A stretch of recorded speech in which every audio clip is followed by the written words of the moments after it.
Eski zamanlarda küçük bir kulübede oduncu ve karısı mutluluk içinde yaşıyorlarmış.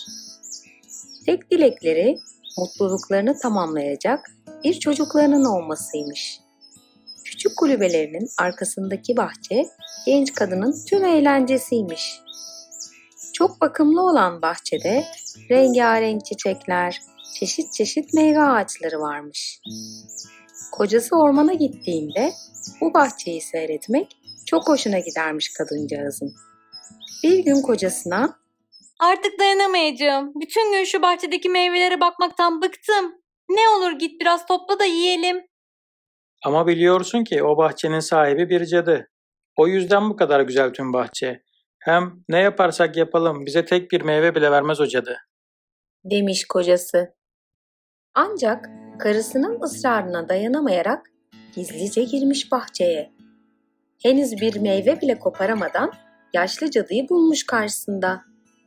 Zavallı adam, Çok özür dilerim ama eşimin canı bahçenizdeki güzel meyvelerden çekti. demiş utanarak. Demek eşinin canı çekti ha? Evet, ücreti ne kadarsa vermeye hazırım. Para istemem. İstediğin kadar al. Ancak buna karşılık doğacak çocuğunuzu isterim. Bizim çocuğumuz yok ki. diye düşünmüş oduncu ve cadının bu teklifini kabul etmiş. Ancak aradan geçen aylar sonrası bir çocukları olmuş oduncu ailesinin. Güzeller güzeli bir kız. Yaşlı cadı bu haberi duyar duymaz dikilmiş oduncunun karşısına. Bana verdiği sözü tutma zamanı. Ben bu kıza Rapunzel adını koyacağım. O günden sonra oduncu ve karısı hiç görememiş kızlarını. Çünkü yaşlı cadı onu hiç kapısı olmayan yüksek bir kuleye hapsetmiş. Yaşlı cadı Rapunzel'in saçlarını hiç kesmemiş. Bu saçlar sayesinde kuleye çıkıp iniyormuş. Cadı Rapunzel'i her ziyaret ettiğinde gelip aşağıdan seslenirmiş. Rapunzel, Rapunzel, uzat o sarı saçlarını. Rapunzel de örgülü saçlarını pencereden aşağı uzatır, yaşlı cadı da bu saçlara tutunarak kuleye çıkarmış. Bu yıllarca böyle sürmüş gitmiş. Bir gün yaşlı cadı ve Rapunzel'in bulunduğu ülkenin prensi avlanmak için ormana gelmiş. Ormanda avlanırken bir anda Rapunzel'in şarkı söylediğini duymuş. La la la la. La la la. La la. Bu sese bayılan prens sesin geldiği tarafa doğru gitmiş. Kulenin yanına kadar gelmiş. Ama kuleye çıkamıyormuş. Çünkü kulenin merdiveni yokmuş. Bu sırada bir ses duymuş ve hemen saklanmış. Bu gelen yaşlı cadıymış. Aşağıdan Rapunzel, Rapunzel, uzat o sarı saçlarını. diye seslenmiş. Bunu duyan Rapunzel saçlarını kuleden aşağı sarkıtmış ve yaşlı cadı kuleye çıkmış. Prens ise saklandığı yerden bunu görüyormuş. Bir süre sonra cadı kuleden inmiş ve oradan uzaklaşmış. Prens olanları görmüş ve içinden Sesi insanı bu kadar mest eden biri kim bilir ne kadar güzeldir. diye geçirmiş.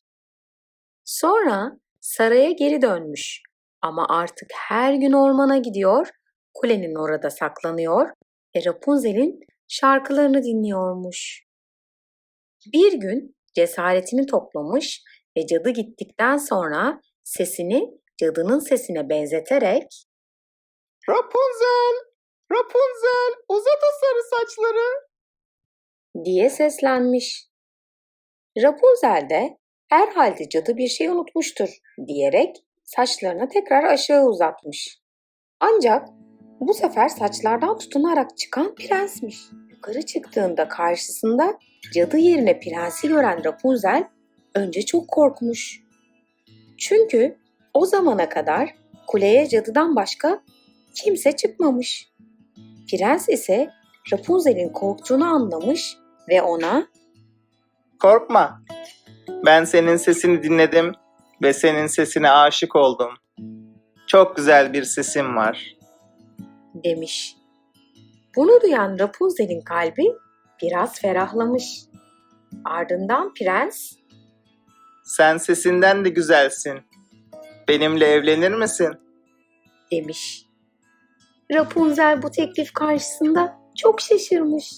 Ama bu teklifi yapan prens de çok yakışıklı biriymiş. Ve teklifi düşünüp Evet, kabul ediyorum. demiş. Peki bu kuleden Rapunzel nasıl inecekmiş? Sadece saçlarını uzattığında başkaları inip çıkabiliyormuş. Rapunzel, prensten her gelişinde yanında bir ip parçası getirmesini söylemiş. Bu şekilde günlerce prens ve Rapunzel görüşmüşler. Cadı da hiçbir şey fark etmemiş. Bir gün cadı yine kuleye tırmanmış ve Rapunzel ile konuşuyorlarmış. Bir ara Rapunzel cadıya Anne, prens nasıl senden daha hızlı tırmanarak çıkıyor kuleye? vermiş. Cadı bu sözlerin ardından Rapunzel'e çok kızmış ve Nasıl olur da benden başkasının bu kuleye çıkmasını sağlarsın? Ben seni insanların kötülüklerinden korumak için burada tutuyorum. demiş. Bu olaya çok sinirlenen cadı Rapunzel'in saçlarını kesmiş ve ardından da onu çok uzakta bir çöle bırakmış. Tekrar kuleye gelmiş ve prensin gelmesini beklemiş. Prens kuleye gelmiş ve Rapunzel! Rapunzel! Uzat altın sarısı saçlarını. diye seslenmiş. Cadı Rapunzel'in kesmiş olduğu örgülü saçlarını aşağıya uzatmış. Prens ise hiçbir şeyden habersiz kuleye tırmanmış.